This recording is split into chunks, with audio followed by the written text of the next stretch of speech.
In the silent corridors of St. Mary's Hospice, there was a detail the doctors didn't discuss, but terminally ill patients knew well. Night after night, always at the same time, a figure would appear at the foot of the bed, tall, motionless, watching. It didn't say a word, didn't breathe, didn't blink. It just stood there as if waiting. The reports were always the same, a figure darker than the darkness itself, its contours flickering slightly like smoke trying to maintain its shape. Some felt cold, others a crushing weight on their chests. Surveillance cameras never captured anything more than distorted shadows, but nurses swore they saw the silhouette disappear as they approached.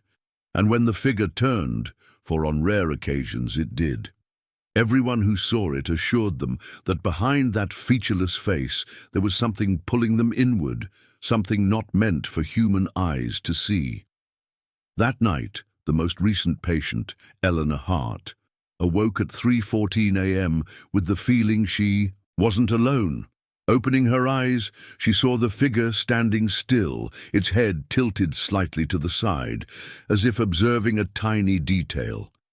Eleanor tried to scream, but her voice died in her throat, replaced by a shiver that ran up her spine like liquid ice. Then, for the first time, the figure took a step forward. The room's lights flickered, and the air seemed to contract, making each breath painful. The nurse on duty, hearing the irregular beep of the heart monitor, rushed into the room and found Eleanor staring at the foot of the bed, empty. But in the security camera footage, reflected in the window glass, there was a clear image of the patient and, just behind her, the figure.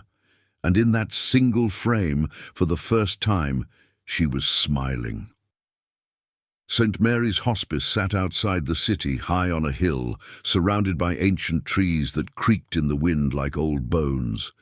Built in the 1940s, it had long, narrow corridors, dim lighting, and a silence that felt heavier at night. There, they received patients at the end of their journey, people for whom days were measured in sighs, not hours. Nurses took silent shifts, moving almost soundlessly, as if any noise could shatter something too fragile to touch. It was in this setting that the story, or rather the pattern, emerged. The first time anyone mentioned it was decades ago. A patient told the nurse that in the early hours of the morning, a motionless figure would stand at the foot of his bed, watching him. It had no face, just a dark outline, as if made of solid shadow. After him, others reported the same, always describing the details with eerie precision. Height, posture, the way its head tilted, the silent presence that seemed to weigh down the air. Administration attributed it to medication-induced hallucinations, delusions common in terminally ill patients. But among the nurses there were those who didn't dare enter certain rooms alone. The most feared of all was 217. The incident report recorded that, in the last 10 years, more than 60% of patients who passed through that room requested a transfer before their last night. Many died within hours of seeing the figure. And although no one spoke openly, there was a grim consensus. Those who saw the presence more than once didn't last until dawn. Eleanor Hart was admitted to St. Mary's on a night of steady rain, the kind that blurred streetlights and erased contours. She was 68 years old, had a terminal diagnosis of pancreatic cancer, and had a look of serenity for someone in her condition, as if she had already made peace with her own death. She was shown to room 217 without question, accompanied by a new nurse named Claire. As she helped Eleanor settle in, Claire avoided mentioning any history of the place, but she couldn't hide the slight stiffening in her face when the hallway lights flickered for a second. Eleanor settled in, asked for only a glass of water, and stared out the window, as if she could see beyond the reflection. Dawn arrived silently. The sound of rain mingled with the distant ticking of a clock, and Eleanor's breathing was slow, almost in time with the dripping of the gutter. At 3:14 a.m., a sudden chill swept through the room, as if the air had been sucked through an invisible hole.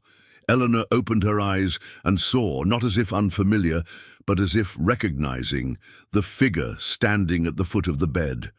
Tall, narrow-shouldered, head tilted, a shape so dark it seemed to absorb all the light around it.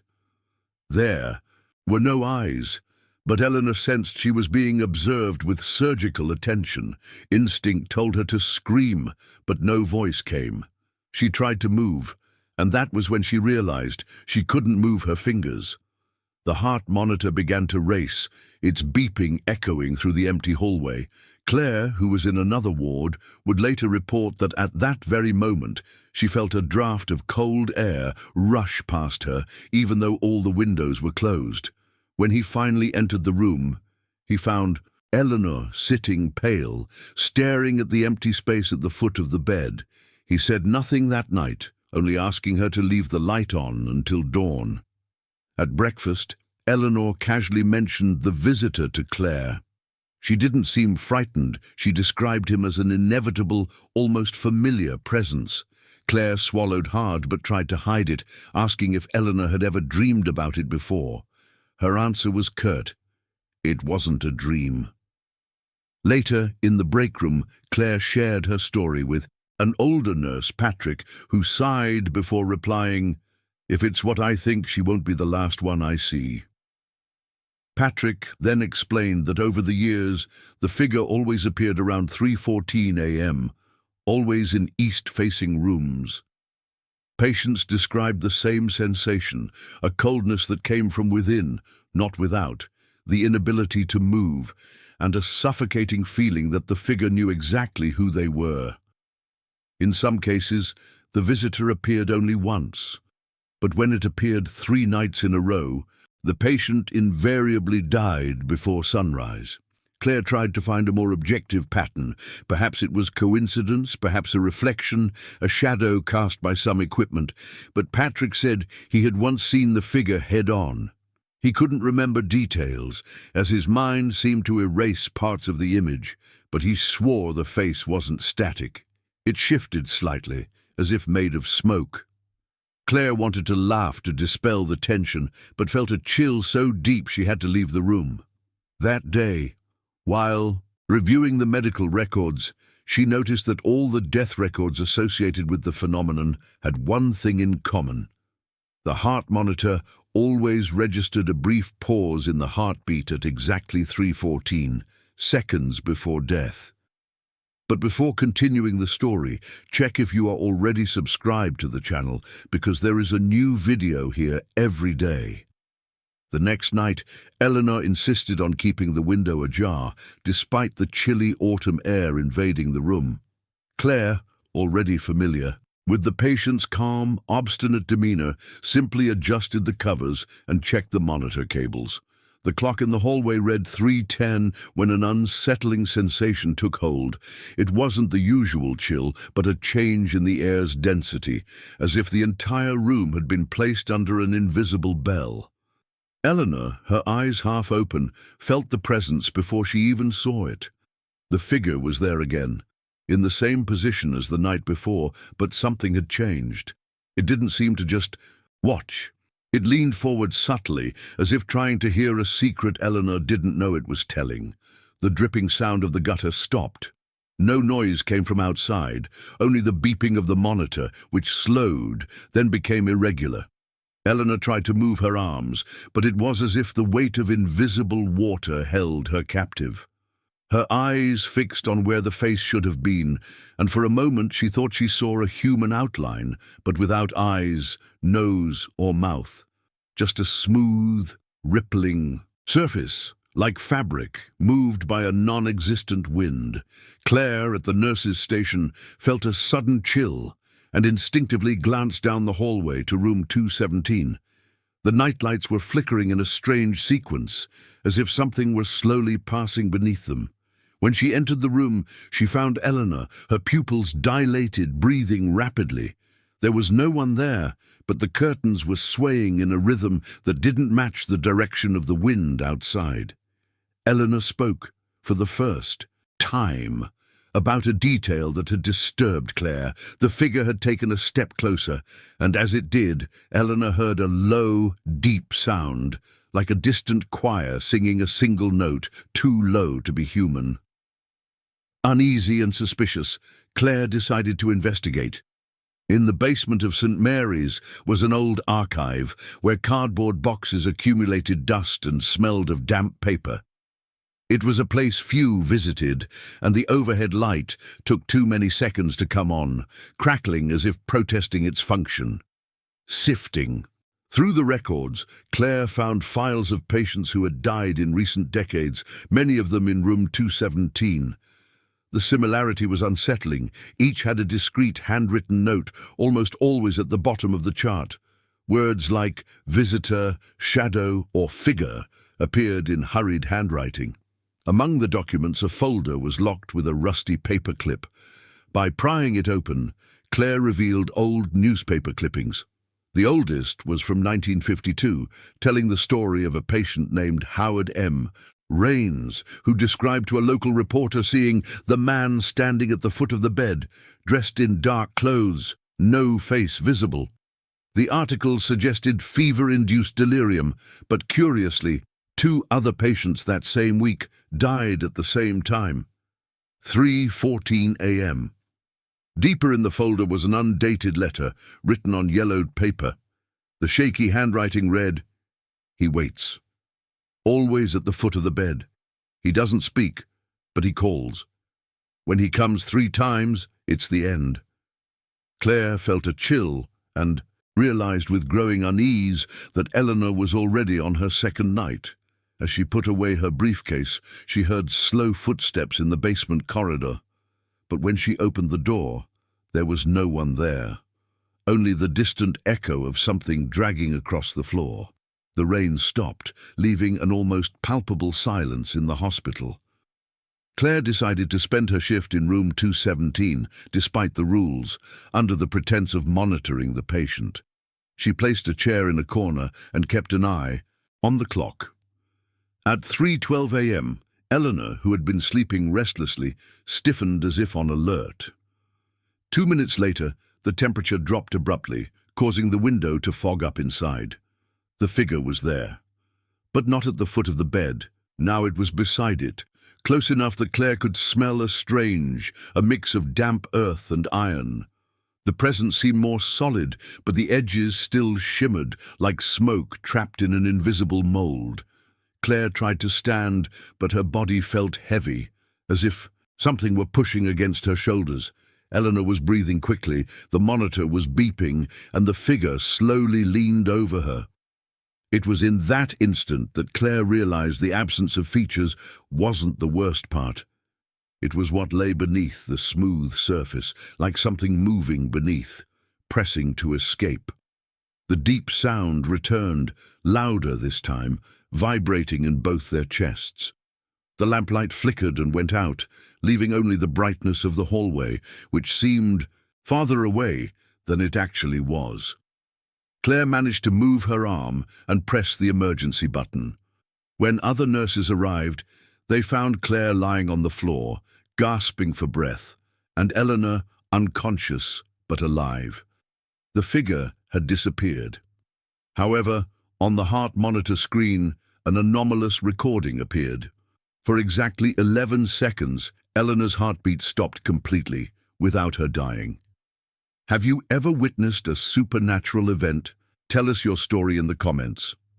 The morning after, the 3rd night, Claire appeared in the break room before the end of her shift, her uniform still smelling of disinfectant and stale rain, her hands shaking in a way she tried to hide as she clutched a mug. Patrick was already there, sitting by the window, stirring his coffee with the same patience with which he followed bedside monitors. The circular motion produced a small metallic sound that seemed to mark time. He looked up and understood everything, without her saying a word. "Did you see?" She nodded and closed the door. The minibar made a clicking noise, then silence. The microwave clock read 3:14, as if the hospital had decided to immortalize that minute, and Claire covered the display with her sleeve. Patrick took a few seconds before answering, as if he needed to pull something from a dusty memory. 12 years ago, Harold Bishop, emphysema, 3 nights. He took a sip and continued, without looking at her. The first night, I heard the beeping quicken and the air grow heavy. The second night, the room smelled of iron, as if old blood had been cleaned away. The third night, I was already there, sitting just like you. He appeared without a sound, without displacing the air, as if the room had been waiting for him. And when I took a step, it felt like I was walking against glass. Claire, still standing, felt the ground vibrate slightly beneath Patrick's words, not because of the building, but because of the memory that weighed heavily on her. "Did you see the face?" Patrick's jaw tightened. I saw something that wanted to be a face. For a second it was Harold's, eyes half open, mouth rehearsing a plea, grey teeth, saliva that doesn't exist in a dead person.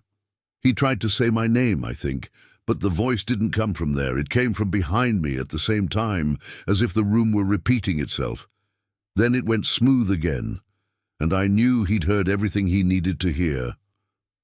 She tried to laugh nervously, but only a whisper came out, and the sound of coffee hitting porcelain filled the silence. "And you touched it?" Patrick gripped the spoon too tightly. I tried. My hand went in, and it stung like burning ice. My skin was red for days. Harold died 20 minutes later, and I stopped going into the 217 after 2 in the morning. He put down the spoon and finally looked at Claire. "If you felt like he heard, it's because he learns. Every night, he listens better." Claire closed her eyes for a moment, trying to dispel the feeling that the air around her was thickening just by talking about him. "There's a pattern, Patrick. 3 times, 3:14 a.m., rooms facing east. The records match, and the reports, even the smell." Patrick nodded wearily. "The ancients called it the visitor. Some people think it's the imagination of those leaving. I no longer think it belongs to those who leave. I think it follows those who stay." The words settled on the back of Claire's neck like cold fingers. "You didn't come out?" "Unscathed, Claire." From the hallway, the medicine cart glided like a slow wave. A click in the ceiling fixtures made them both turn their eyes to the bulb, as if expecting to see him materialized right there near the cabinets. Patrick stood, walked past Claire, and upon reaching the door stopped suddenly. "Look at the glass." In the glass rectangle overlooking the hallway, the reflection showed the empty room. 2 chairs, the table, the coffee maker. Claire raised her hand and saw her. Reflection not respond at once. The reflection lingered for a moment, then hurried to catch up. "That's why I say don't talk about him in places where you can see him," Patrick murmured, now behind her, as if he'd passed through thin air. "The reflection learns faster than we do." Claire, without realizing it, moved closer to the window. Outside, the morning was dawning pale over the wet parking lot, and a long puddle formed an irregular mirror. For a moment, she swore she saw a third silhouette. Beside them, taller, too thin, a blur in the water that rippled without wind. She blinked, and only her own shadow remained, stretched out. She finally sat down, her legs giving out. "If the first time he watches and the second time he listens, what's the third?" Patrick replied immediately, like someone who's memorized a catechism. "The third time is when he decides what he's going to take." Claire gripped the mug with both hands until it hurt. The steam from the coffee created a mist that traced circles on the window pane. In the center of the mist, without either of them touching, an oval mark began to open, clean, as if a nose had touched the other side. The station's radio called Claire's name, a common voice bringing her back to practical life. She answered with effort, promised to be on her way, and before leaving, asked the last thing she lacked courage to do. "Have any patients managed to refuse yet?" Patrick took too long to answer. "Some people take their time, but Refusing? He shook his head. Maybe the mistake is thinking of refusing as an invitation. It doesn't ask, it acknowledges. In the hallway, as they passed the wall clock, the second hand skipped a blank space, as if a piece of time had been ripped away. The steam from the mug slowly dissipated. On the glass, where the oval mark had appeared without either of them touching, an oval began to open, clean, as if a nose had touched the other side. Claire stepped back, and the silence that followed was so thick that they both just breathed slowly, pretending nothing had happened, pretending the day would begin again as before. On her next shift, Claire took over room 217 with the obstinacy of someone trying to fix a clock that was born late. She decided to map the space as if it were a technical scene, not a hospital room. She noted the exact position of the bed, the height of the mattress above the floor, the angle of the window to the east, the distance from the curtains to the metal, the frequency of the beeping during rest, the normal smell of the room when there was nothing unusual other than the persistent odor of isopropyl alcohol. With each item, the pen trembled slightly. On the sheets, dark lint, like hair or dust, began to appear in the same spots, as if two invisible soles of feet rested there, parallel. Claire photographed, catalogued, changed the linens, and found the lint again in the same place. On the ceiling, the humidity created maps.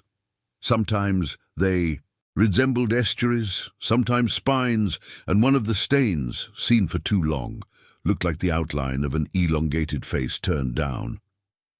In the cabinets, the metal bore fingerprints no one recognized. They were elongated, very thin, and ended in a strange, rounded shape, almost without flesh. He spent the next night with a main camera on a tripod and two auxiliary cameras taped to the light fixture and monitor stand. He tested angles and white balance and disabled autofocus to avoid artificial hunting. He programmed a data logger to record temperature, an old-fashioned recorder for ambient noise, and marked a discrete spot on the baseboard with a pen. If the spot moved, something had moved the entire room. As he set it up, a sharp click ran through the curtain rod. The metal vibrated with the note of an invisible tuning fork. Eleanor slept on her side, breathing shallowly. At 3:07 a.m., the temperature dropped 2 degrees in less than a minute. At 3:11 a.m., the recorder picked up a low frequency that rose and fell like a tide. At 3:14 a.m., all three cameras experienced the same noise. Horizontal lines swept across the image, as if someone were passing a shadow blade in front of the lens. On the screen, the figure didn't appear immediately. First, the effect of presence appeared. The sheet sank at the foot of the bed, as if a gentle but real weight had been placed there. Then the pillow rose less than a centimeter, headless. Claire stepped into the room, aware that each step seemed to produce snow in the air. The cold had a texture. The main camera's viewfinder showed the white hour markers like headlights on an empty road. Then, in the corner, near the companion's chair, a very thin line of condensation fell to the floor, like visible breath. She stopped. The presence was no longer at the foot of the bed. It stood between the door and her, almost level with her shoulder, a vertical block of darkness that blurred the contours of the world behind it. The monitors, invisible wires, stood on end, one by one, generating noise from the speakers. The lamp's camera began to rotate very slowly, though there was no motor, just tape. On the blank monitor's display, the presence appeared as a reflection alone, without Claire in front of it, as if the screen had learned to look without needing a looker. She took 2 steps back and leaned her back against the window.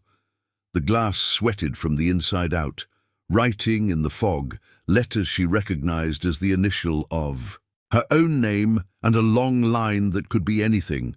With her hand, she wiped the glass. The drawing reappeared a little lower down, as if the room insisted. The data logger beeped, an unscheduled warning. The temperature line dropped another degree and held steady. Claire pressed her palm to her collarbone, reminding herself that her body was still warm. In the morning's review of the footage, the cameras revealed a new problem: time. Between 3:13 and 3:15, each camera seemed to measure different seconds, one moving forward, the other backward, as if the room had become creased. The lamp camera also captured images Claire didn't remember seeing, herself standing in front of the oval mirror, something that would only happen 2 nights later. The data logger showed that the 2 degrees lost didn't return with dawn. The room remained cold until someone opened the window fully. The room only warmed up again when someone laughed loudly or talked a lot, as if the sound created rifts in the air. Claire chose not to laugh. The oval mirror arrived on a greyish morning, brought by 2 maintenance workers who weren't sure why anyone would donate such a piece of furniture to a hospice. The dark wood frame had carved flowers and small chips where the varnish had cracked, and the glass had a tiny bubble near the edge, an old defect that captured a point of light. Claire instinctively refused, but the request had come from management. Humanize the rooms. Installed opposite them, a bed. The mirror breathed life into the entire room. The first morning with the mirror, Claire decided not to go in. She stayed in the hallway, the door ajar just a couple of inches, just enough to hear and see without being seen. At 3:14 a.m., the breathing in the room changed tone, and Claire couldn't explain how, but the sounds became organic, as if the air were passing through invisible vocal cords. In the mirror, the sheet lifted a slight fold at the foot of the bed, then fell with the weight of a non-existent body. The overhead lights flickered, and in the reflection, a tremor ran first through the walls, then through the world. Eleanor opened her eyes, and in the reflection, her eyes were darker than they should have been, as if a ring of ink had been added to the irises. She didn't scream. She smiled lightly, almost childlike, and whispered something that sounded like air in the hallway. Her smooth face vibrated, and a horizontal slit hinted at a toothless mouth. Just an opening that contracted like a sack of skin. The vibration produced a low hum that blended with the hospital noise, transforming the monitor's beeping into a wordless religious chant. The next sequence broke logic. In the mirror, the figure walked to the headboard, leaned over the patient, and as it did so, the room's reflection lost Claire. Where there should have been a doorway and a small section of the hallway, there was only wall, yet she stood there, staring, frozen. The glass seemed to have chosen what to record and what to erase. Eleanor nodded twice as if accepting instruction, and on the smooth contour, dots rose beneath the surface, pushing upward from below, almost like features. Claire pushed open the door and entered, because the thought of standing outside a room that ignored her was worse than facing it. The mirror returned her entrance belatedly. For a moment, she saw herself already beside Eleanor before she took her steps, as if the image had foreseen her. She approached the glass and saw her own face reflected there all too clearly, the pores large, a vein pulsing in her neck. Behind her shoulder, the figure remained, but something had changed. She was looking at her reflection, not at Eleanor. That's when the mirror lied. In the image, the bed was empty, the sheets taut, the monitors off. In the world, Eleanor breathed, the cables vibrating. Claire stepped back and positioned herself so she could see both versions, glass and room, lie and fact. Her scalp burned beneath the elastic band in her hair, and she felt that if she stared long enough at the false scene, it would become the real one. Then the figure moved a step in the reflection. In reality, the air rippled like heat on asphalt. Eleanor raised her hand slightly, her skin translucent, and the shadow matched it. She almost broke the mirror. The urge came with a sudden force in her arms, but she stopped short at the threat, because another, equally terrible idea held her back. What if The mirror were less an object and more a habit of the place, a way of teaching the room to remember. Claire turned out the lights and left without looking back. Returning to the basement felt like a step backward, but Claire sensed the hospital held answers only where people rarely pressed. The hallway leading to the archives had painted cement floors and walls, with stains the paint could no longer hide. The lamp vibrated a slightly different tone from the rest of the building, as if the electricity here was older. The metal door creaked in the same spot it always did, and the smell of damp paper and cold glue hit her head-on, triggering a memory of school that led nowhere. The boxes marked "Confidential" were at the back, protected by a careless padlock. Claire opened the first one with a spatula so as not to leave any marks, and found the fragmented diary of Dr. William F. Lowell, a clinician who had worked there between 1961 and 1974. Rather than madness or belief, the records revealed coldness. He recounted in dry lines what he saw and what he could measure, without resorting to explanations that wouldn't fit in the chart.